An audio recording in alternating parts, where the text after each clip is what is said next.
ಡೊನೇಟರ್ಸ್ charitable trust Virajpet ವತಿಯಿಂದ 11ನೇ ವರ್ಷದ ಉಚಿತ ನೋಟ್ಬುಕ್ ವಿತರಣೆ ಕಾರ್ಯಕ್ರಮ ವಿರಾಜಪೇಟೆ ಅಬ್ದುಲ್ ಕಲಾಂ ರಸ್ತೆಯ ಈದ್ಗಾ ಮೈದಾನದಲ್ಲಿ ನಡೆಯಿತು. ಸುಮಾರು 370 ಬಡ ವಿದ್ಯಾರ್ಥಿಗಳಿಗೆ ಉಚಿತವಾಗಿ ನೋಟ್ ಪುಸ್ತಕಗಳನ್ನು ವಿತರಣೆ ಮಾಡಲಾಯಿತು. ಕಾರ್ಯಕ್ರಮವನ್ನು ಶಾಫಿ ಜುಮ್ಮಾ ಮಸೀದಿಯ ಖತೀಬರಾದ ಸುಹೇಲ್ ಫೈಜಿ, ಸಂತ ಅನ್ನಮ್ಮ ವಿದ್ಯಾಸಂಸ್ಥೆಯ ಮುಖ್ಯಸ್ಥರಾದ ರೆವರೆಂಡ್ ಫಾದರ್ ಮೊದಲೈ ಮತ್ತು ಅರಮೇರಿ ಕಳಂಚೇರಿ ಮಠದ ಮಠಾಧೀಶರಾದ ಶಾಂತ ಮಲ್ಲಿಕಾರ್ಜುನ ಸ್ವಾಮೀಜಿಯವರು ಉದ್ಘಾಟಿಸಿದರು. ಮುಖ್ಯ ಅತಿಥಿಯಾಗಿ ಕರ್ನಾಟಕ ರಾಜ್ಯ ವನ್ಯಜೀವಿ ಮಂಡಳಿಯ ಸದಸ್ಯರಾದ ಸಂಕೇತ್ ಪೂವಯ್ಯ, ವಿರಾಜಪೇಟೆ ಪುರಸಭೆ ಅಧ್ಯಕ್ಷರಾದ ಎಂಕೆ ದೇಚಂಬ, ವಿರಾಜಪೇಟೆ ಬ್ಲಾಕ್ ಕಾಂಗ್ರೆಸ್ ಅಧ್ಯಕ್ಷ ರಂಜಿ ಪುಣಚ್ಚ, ಅಕ್ರಮ ಸಕ್ರಮ ಸಮಿತಿ ಅಧ್ಯಕ್ಷರಾದ Abdul Salam, little scholar academy ಅಧ್ಯಕ್ಷರಾದ ಪೂಜಾ ರವೀಂದ್ರ, ಉದ್ಯಮಿಗಳಾದ ಚುಪ್ಪಾ ನಾಗರಾಜ್, ರಶೀದ್ ಅಲ್ತಾಫ್, ಫಯಾಜ್ ಪಾಲ್ಗೊಂಡಿದ್ದರು. ಟ್ರಸ್ಟ್ನ ಗೌರವಾಧ್ಯಕ್ಷ ಮೊಹಮ್ಮದ್ ರಾಫಿ ಮಾತನಾಡಿ, ನಮ್ಮ ಸಂಸ್ಥೆಯು ಅನೇಕ ಸಮಾಜ ಸೇವೆಯನ್ನ ಮಾಡ್ತಾ ಇದೆ. ಆರೋಗ್ಯದ ಹಿತದೃಷ್ಟಿಯಿಂದ ಆಂಬ್ಯುಲೆನ್ಸ್ ಸೇವೆಯ ಜೊತೆಗೆ ದಾನಿಗಳಿಂದ ಹಾಗೂ ನಮ್ಮ ಸಂಸ್ಥೆಯ ಸದಸ್ಯರಿಂದ ಚಂದ ಎತ್ತಿದ ಹಣದಲ್ಲಿ ಬಡ ಮಕ್ಕಳ ವಿದ್ಯಾಭ್ಯಾಸಕ್ಕೆ ಉಚಿತವಾಗಿ ನೋಟ್ ಪುಸ್ತಕಗಳನ್ನು ನೀಡುವ ಮೂಲಕ ನೆರವಾಗ್ತಾ ಇದೆ ಎಂದರು. ಇವರು ಕಳೆದ 11 ವರ್ಷಗಳಿಂದ ನಾವು ಈ ಒಂದು ಪುಣ್ಯದ ಕಾರ್ಯವನ್ನು ನೆರವೇರಿಸಿಕೊಂಡು ಬರ್ತಾ ಇದ್ದೀವಿ.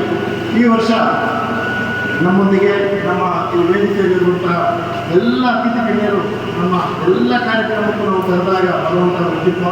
ಅದರಲ್ಲಿ ನಮ್ಮ ಪೂಜ್ಯರಾದ ಶ್ರೀ ಶ್ರೀ ಶ್ರೀ ಶಾಂತ ಮಲ್ಲಿಕಾರ್ಜುನ ಅರಮೇರಿ ಕಳಂಚೇರಿ ಮಠದ ಸ್ವಾಮೀಜಿಯವರು, ಶುಹೇಲ್ ಫೈಜಿ ಉಸ್ತಾದ್ ಅವರು, ರೆವರೆಂಡ್ ಫಾದರ್ ಮೊದಲೈ ಮುತ್ತು ಅವರು, ಹಾಗೆ ನಮ್ಮ ಕರ್ನಾಟಕ ರಾಜ್ಯ ವನ್ಯಜೀವಿ ಮಂಡಳಿಯ ಸದಸ್ಯರಾದ ಸಂಕೇತ್ ಪೂವಯ್ಯ ಅವರು.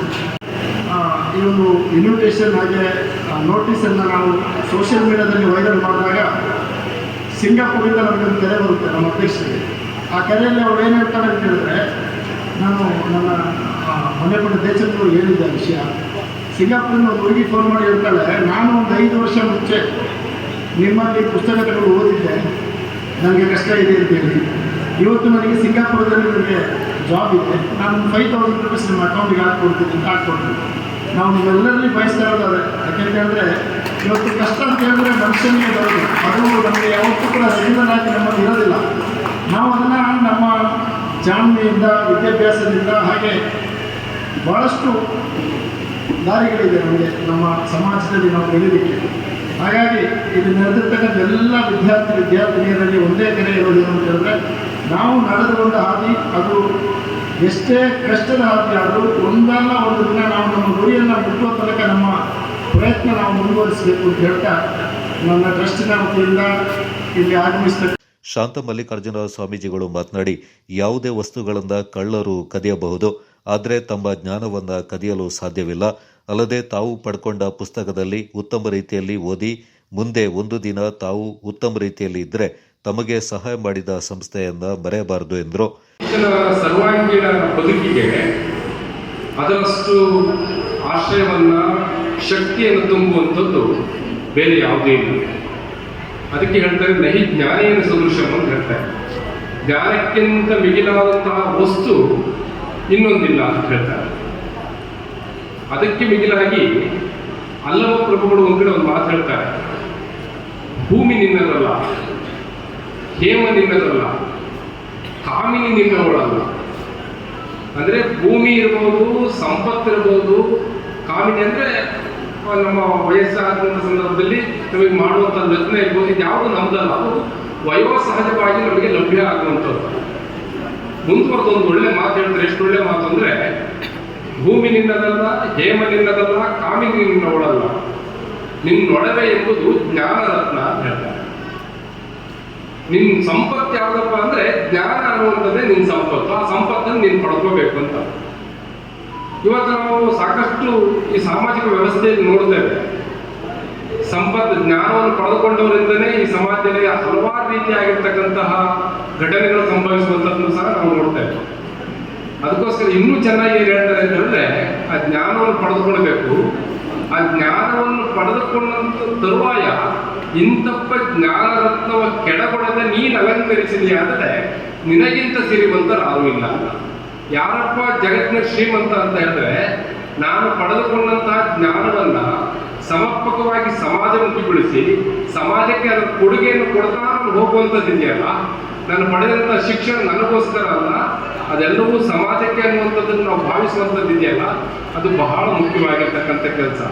ವಿಶೇಷವಾಗಿ ಈ ರೀತಿಯಾಗಿರ್ತಕ್ಕಂತಹ ಚಾರಿಟಬಲ್ ಸಂಸ್ಥೆಗಳು ಕೊಡುವಂತಹ ಅವ್ರು ಯಾಕೆಂತ ಹೇಳಿದ್ರೆ ಹತ್ತಾರು ಜನಗಳ ಕೈಯಿಂದ ಅವರು ದಾನವನ್ನು ತೆಗೆದುಕೊಂಡು ಅದರಿಂದ ಬಂದಂತಹ ಫಲವನ್ನ ಮತ್ತೆ ನೂರಾರು ಮಕ್ಕಳಿಗೆ ಹಂಚಿ ಅವರದರ ಪ್ರತಿಫಲವನ್ನು ಪಡ್ಕೊಳ್ಬೇಕು ಅನ್ನುವಂಥ ಆಶೆ, ಎಷ್ಟು ಉದಾತ್ತವಾಗಿರ್ತಕ್ಕಂಥ ಆಶಯ ಅನ್ನುವಂಥದ್ದನ್ನ ನಾವೆಲ್ಲರೂ ಸಹ ಭಾವಿಸಬೇಕಾಗುತ್ತೆ. ಆ ಉದಾತ್ತ ಚಿಂತನೆಗಳನ್ನ ನಾವು ನಮ್ಮ ಮನಸ್ಸಿನಲ್ಲಿ ಇಟ್ಕೊಂಡು ಈ ಕೊಟ್ಟಂತಹ ಏನು ಅವರ ಜ್ಞಾನ ಪುಸ್ತಕವನ್ನು ಕೊಡ್ತಾರೆ ಅದನ್ನು ಪಡೆದುಕೊಂಡಂಥ ತರುವಾಯದಲ್ಲಿ ನಾವು ಸುಶಿಕ್ಷಿತರಾಗಿ, ಯಾಕೆಂತ ಹೇಳಿದ್ರೆ ಇವತ್ತು ಆರ್ಥಿಕವಾಗಿ ಕಷ್ಟದಲ್ಲಿರ್ತಕ್ಕಂಥವರಿಗೆ ಕೇವಲ ಪುಸ್ತಕವನ್ನು ತೆಗೆದುಕೊಂಡು ಹೇಳಿದ್ರು, ಅಧ್ಯಕ್ಷರು ಹೇಳ್ತಾ ಇದ್ರು, ಕೆಲವು ಶಾಲೆಗಳಿಗೆ ಸಂಪೂರ್ಣವಾದಂತಹ ಎಲ್ಲ ವ್ಯವಸ್ಥೆಗಳನ್ನ ಹಲವು ಶಾಲೆಗಳಿಗೆ ನಾವೇ ಕೊಡ್ತಾ ಇದ್ದೇವೆ ಅನ್ನುವಂಥ ಮಾತನ್ನು, ಎಂತಹ ಒಂದು ಸಂತೋಷ ಪಡ್ತಕ್ಕಂಥ ಸಂಗತಿ ಅಂತ ಹೇಳಿದ್ರೆ ಎಲ್ಲ ರೀತಿಯಾಗಿರ್ತಕ್ಕಂಥ ಎಲ್ಲ ವರ್ಗದ ಜನಗಳನ್ನು ಗುರುತಿಸಿ ಅವರಿಗೆ ಶಿಕ್ಷಣಕ್ಕೆ ನೀವು ಶಿಕ್ಷಣವನ್ನು ಪಡ್ಕೊಳ್ಳಿ, ಜ್ಞಾನವನ್ನು ಪಡೆದುಕೊಳ್ಳಿ, ಆ ಜ್ಞಾನದಿಂದ ಮುಂದೆ ಇಡೀ ಜಗತ್ತು ಬೆಳಕಾಗುತ್ತೆ, ಇಡೀ ದೇಶ ಬೆಳಕಾಗುತ್ತೆ ಅನ್ನುವಂಥ ಭಾವನೆಯನ್ನು ಇಟ್ಕೊಂಡು ಇವತ್ತು ಅವರಿಗೆಲ್ಲ ಈ ಪುಸ್ತಕವನ್ನು ಹಂಚ್ತಾ ಇರ್ತಕ್ಕಂತಹ ಕೆಲಸ ಇದೆಯಲ್ಲ, ಇದು ನಿಜವಾಗಿಯೂ ಸಹ ಅತ್ಯಂತ ಸಾರ್ಥಕವಾಗಿರ್ತಕ್ಕಂಥ, ಇದು ನಿಜವಾದಂತಹ ದೇವರ ಕೆಲಸ ಅಂತಲೇ ನಾವೆಲ್ಲ ಭಾವಿಸಬೇಕಾಗುತ್ತೆ. ಸಂಕೇತ್ ಪೂವಯ್ಯ ಮಾತನಾಡಿ, ಈ ರೀತಿಯ ಟ್ರಸ್ಟ್ಗಳು ಸಿಗೋದು ತುಂಬಾ ಕಷ್ಟ ಮತ್ತು ಸಮಾಜ ಸೇವೆ ಮಾಡ್ತಾ ಇರುವ ಟ್ರಸ್ಟ್ಗಳಿಂದ ಕಟ್ಟಿ ಬೆಳೆಸೋದು ಕೂಡ ಸುಲಭದ ಮಾತಲ್ಲ.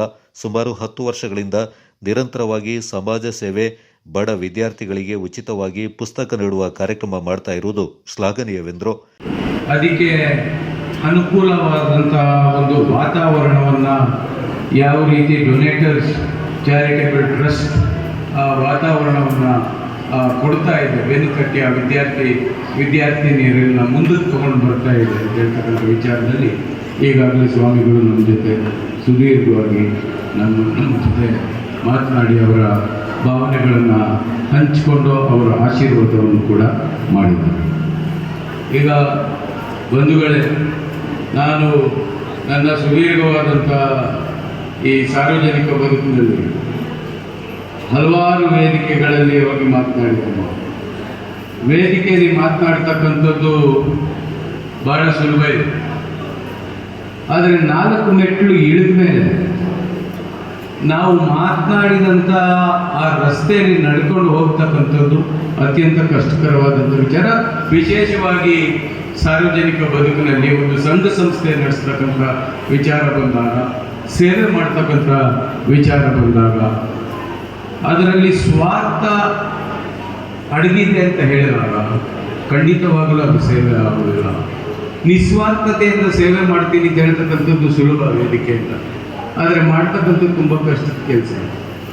ನೀವು ಅಧ್ಯಕ್ಷರೇ, ರಾಫಿ ಅವರು, ನೀವೆಲ್ಲರೂ ಸೇರಿಕೊಂಡು ನಾನು ಬರೀ ಡೊನೇಟರ್ಸ್ ಚಾರಿಟೇಬಲ್ ಟ್ರಸ್ಟ್ನ ಬರೀ ವಿದ್ಯಾಭ್ಯಾಸಕ್ಕೆ ಆರ್ಥಿಕವಾಗಿ ಸ್ವಲ್ಪ ಹಿನ್ನಡೆ ಕಾಣ್ತಕ್ಕಂಥ ಕುಟುಂಬದಲ್ಲಿ ಇರ್ತಕ್ಕಂಥ ಮಕ್ಕಳಿಗೆ ಸಹಕಾರ ಮಾಡೋದನ್ನು ಮಾತ್ರ ನೋಡಲಿಲ್ಲ.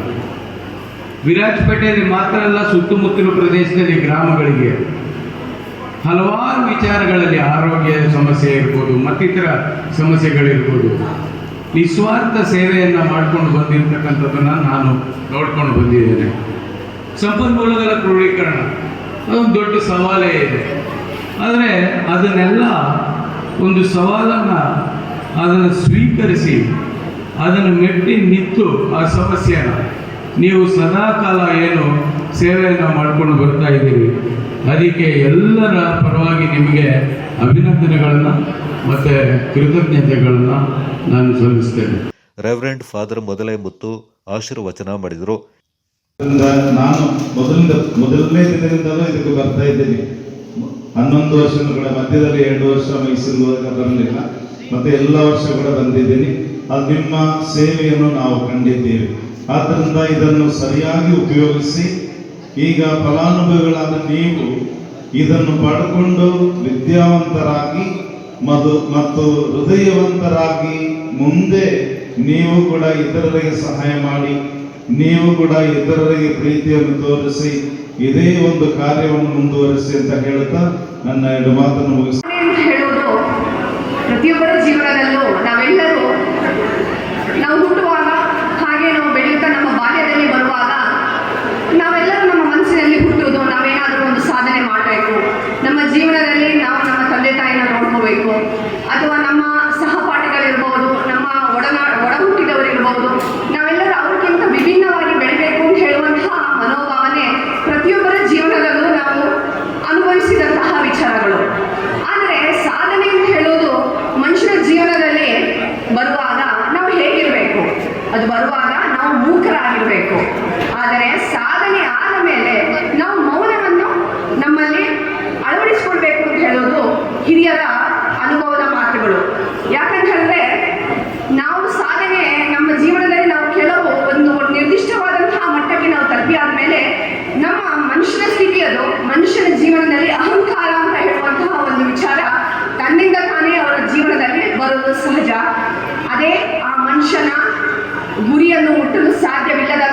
ಒಂದು ವಿಚಾರ. ಹಾಗಾಗಿ ತಾವೆಲ್ಲರೂ ಪ್ರೀತಿಯ ಮಕ್ಕಳಲ್ಲಿ ಒಂದು ನುಡಿಮಾತು ಏನಂತ ಹೇಳಿದ್ರೆ, ನಮ್ಮ ತಂದೆ ತಾಯಿ ಕೂಡಿಟ್ಟುವಂತಹ ಸಂಪತ್ತಿರ್ಬೋದು ಅಥವಾ ನಾವು ಗಳಿಕೆ ಮಾಡಿದಂತಹ ಸಂಪತ್ತಿರ್ಬೋದು, ಅದನ್ನು ಯಾರು ಬೇಕಾದರೂ ಯಾವ ಹೊತ್ತಲ್ಲಿ ಬೇಕಾದರೂ ಅದನ್ನು ನಮ್ಮಿಂದ ಇಲ್ಲದೆ ಮಾಡುವಂತಹ ಸಾಧ್ಯತೆಗಳಿದೆ. ಭಗವಂತನ ಯೋಚನೆ ಮಾಡಿದ್ರೆ ನೆನ್ನೆ ಇದ್ದಂತಹ ಸಂಪತ್ತು ಇವತ್ತಿಲ್ಲದೆ ಆಗ್ಬೋದು. ಆದರೆ ಮನುಷ್ಯನ ಜೀವನದಲ್ಲಿ ನಾಲೆಜ್ ಅಂತ ಹೇಳಿದ್ರೆ ನಮ್ಮ ಪುಸ್ತಕದಿಂದ ಬರುವಂತಹ ಏನು ನಾವು ಸಂಪಾದನೆ ಮಾಡುವಂತಹ ನಾಲೆಜ್ ಏನಿದೆ ಅದನ್ನು ಯಾವುದೇ ಕಾರಣಕ್ಕೂ ಯಾರಿಂದಲೂ ಕದಿಯಲು ಸಾಧ್ಯವಿಲ್ಲ. ಅದೇ ನಮ್ಮ ಜೀವನದ ಗುರಿಯನ್ನು ಮುಟ್ಟಲು ಬರುವಂತಹ ಒಂದು ಮೆಟ್ಟಿಲು ಅಂತ ಹೇಳ್ಬೋದು. ಹಾಗಾಗಿ ಮಕ್ಕಳು ನಿಮ್ಮ ತಂದೆ ತಾಯಿ ನಿಮಗೆ ಕಷ್ಟಪಟ್ಟು ಓದಿಸ್ತಾ ಇದ್ದಾರೆ. ಈ ರೀತಿಯ ಚಾರಿಟಬಲ್ ಟ್ರಸ್ಟ್ಗಳು, ಡೊನೇಟರ್ಸ್ ಚಾರಿಟಬಲ್ ಟ್ರಸ್ಟ್ ವಿರಾಜಪೇಟೆಯಲ್ಲಿ ಅವರು ಬಹಳ ಉತ್ತಮವಾದಂತಹ ಕೆಲಸವನ್ನು ಮಾಡ್ತಾ ಇದ್ದಾರೆ. ಇವತ್ತಿನ ಈ ವೇದಿಕೆಯಲ್ಲಿ ನಾವೆಲ್ಲ ಇರ್ಬೋದು, ನಾಳೆ ಈ ವೇದಿಕೆಯನ್ನು ನೀವು ಅಲಂಕರಿಸುವಂತಹ ದಾರಿಯತ್ತ ನೀವು ಶ್ರಮಿಸಬೇಕು ಅಂತ ಹೇಳೋದು ನನ್ನ ಒಂದು ಮಾತು. ಹಾಗೆ ಒಂದು ಹಿರಿಯರು ಹೇಳಿದ ಹಾಗೆ, ಒಂದು ಮನೆಯಲ್ಲಿ ಒಂದು ಸ್ತ್ರೀಯನ್ನು ನಾವು ಎಜುಕೇಟ್ ಮಾಡಿದ್ರೆ ಆ ಸ್ತ್ರೀ ಎಷ್ಟು ಜನರನ್ನ ಎಜುಕೇಟ್ ಮಾಡಲಿಕ್ಕೆ ಸಾಧ್ಯ ಅಂತ ಹೇಳೋದು. ಅವರ ಮನೆಯವ್ರನ್ನ ಎಜುಕೇಟ್ ಮಾಡ್ಬೋದು, ಅವ್ರ ಮಕ್ಕಳನ್ನ ಎಜುಕೇಟ್ ಮಾಡ್ಬೋದು, ಅವ್ರ ಸುತ್ತಮುತ್ತಲ ಇರುವಂತಹ ಪರಿಸರದಲ್ಲಿ ಇರುವಂತಹ ಕೆಲವು ವ್ಯಕ್ತಿಗಳನ್ನ ಎಜುಕೇಟ್ ಮಾಡಲು ಸಾಧ್ಯ ಆಗುತ್ತೆ. ಹಾಗಾಗಿ ಹಿರಿಯರು ಹೇಳ್ತಾರೆ, ಮೊದಲು ನೀವು ನಮ್ಮ ದೇಶವನ್ನು ಉನ್ನತ ಸ್ಥಾನಕ್ಕೆ ತೆಗೆದುಕೊಂಡು ಹೋಗಬೇಕು ಅಂತ ಹೇಳಿದ್ರೆ ಮನೆಯಲ್ಲಿರುವಂತಹ ಒಂದು ಸ್ತ್ರೀಯನ್ನು ನೀವು ಅವರಿಗೆ ಶಿಕ್ಷಣವನ್ನು ಕೊಡಿ ಅಂತ ಹೇಳುವಂತಹ ಹಿರಿಯರ ಮಾತು ಏನಿದೆ ಅದು ಬಹಳ ಸತ್ಯವಾದಂತಹ ಮಾತು. ಹಾಗೆ ಪ್ರೀತಿಯ ಮಕ್ಕಳು ಒಳ್ಳೆಯ ರೀತಿಯಲ್ಲಿ ಹಾಗೂ ಯಾವುದೇ ರೀತಿಯ ಕೆಟ್ಟ ಚಟುವಟಿಕೆಗಳಿಗೆ ಒಳಗಾಗದೆ ತಾವೆಲ್ಲರೂ ಉನ್ನತ ಸ್ಥಾನಕ್ಕೆ ನೀವು ಅಲಂಕಾರವನ್ನು ಮಾಡಬೇಕು ಅಂತ ಹೇಳೋದು ನನ್ನ ಒಂದು ನಿಮ್ಮಲ್ಲಿ ನಾನು ಒಂದು ಮನವಿಯನ್ನು ಮಾಡ್ಕೊಳ್ತಾ ಇದ್ದೀನಿ. ಹಾಗೆ ವಿರಾಜಪೇಟೆಯಲ್ಲ, ಇಡೀ ಕೊಡಗಲ್ಲ, ನಮ್ಮ ವಿರಾಜಪೇಟೆಯ ಹೆಸರನ್ನು ನೀವು ಇಡೀ ನಮ್ಮ ಭಾರತ ದೇಶದಲ್ಲಿ ಉನ್ನತ ಸ್ಥಾನಕ್ಕೆ ಕರುಣೆ ತೋರಿ, ಹಾಗಾದರೆ ಆಕಾಶದಲ್ಲಿರುವನು ನಿಮಗೆ ಕರುಣೆ ತೋರುತ್ತಾನೆ ಅನ್ನುವಂತಹ ಮಾತು. ಆ ಒಂದು ಮಾತಿನ ಮೂಲಕ ಆ ಒಂದು ನಿಟ್ಟಿನಲ್ಲಿ ಸಮಾಜ ಸೇವೆಗಳನ್ನು ಸಮರ್ಪಕವಾದ ರೀತಿಯಲ್ಲಿ ಸಂದರ್ಭೋಚಿತವಾಗಿ ಮಾಡುತ್ತಾ ಬರುತ್ತಿರುವಂತಹ ಒಂದು ಸಂಘಟನೆಯಾಗಿದೆ ಡೊನೇಟೆಡ್ ಚಾರಿಟಬಲ್ ಟ್ರಸ್ಟ್ ಅನ್ನುವಂಥದ್ದು. ಅದರ ಜೊತೆಗೆ ಅದರಲ್ಲಿಯೂ ನಾವು ಮಾಡುತ್ತಿರುವಂತಹ ಸೇವೆಗಳ ಪೈಕಿ, ನಾವು ಮಾಡುತ್ತಿರುವಂತಹ ಸಮಾಜ ಸೇವಾ ಚಟುವಟಿಕೆಗಳ ಪೈಕಿ ಅತ್ಯಂತ ಪ್ರಮುಖವಾದ ಒಂದು ಕ್ಷೇತ್ರವಾಗಿದೆ ವಿದ್ಯಾಭ್ಯಾಸ ಕ್ಷೇತ್ರ ಅನ್ನುವಂಥದ್ದು. ಕಾರಣ ಈ ವಿದ್ಯೆ ಅನ್ನುವಂತಹದ್ದು ಸರ್ವಧರ್ಮಗಳಲ್ಲಿಯೂ ಮಹತ್ವವಾದಂತಹ ಸ್ಥಾನವನ್ನು ಕೊಟ್ಟಂತಹ ಒಂದು ವಿಷಯವಾಗಿದೆ. ಪರಿಶುದ್ಧವಾದಂತಹ ಇಸ್ಲಾಂ ಧರ್ಮ ಹೇಳಿರುವುದು, ನೀವು ಎಲ್ಲ ರಂಗಗಳಲ್ಲಿಯೂ ಪರಿಶುದ್ಧವಾದಂತಹ ಪರಿಶುದ್ಧವಾದಂತಹ ವಿದ್ಯೆಯನ್ನು ನೀವು ಕಲಿಯಬೇಕು. ಅದಕ್ಕೆ ಅದರದ್ದೇ ಆದಂತಹ ಮಹತ್ವವಿದೆ. ಅದರಲ್ಲಿ ಪುರುಷ ಸ್ತ್ರೀ ವ್ಯತ್ಯಾಸವಿಲ್ಲ, ಎಲ್ಲರೂ ಸಹ ಸಮಾನವಾಗಿ ವಿದ್ಯಾಭ್ಯಾಸವನ್ನು ನೀವು ಕಲಿಯಬೇಕು ಅನ್ನುವಂಥದ್ದು.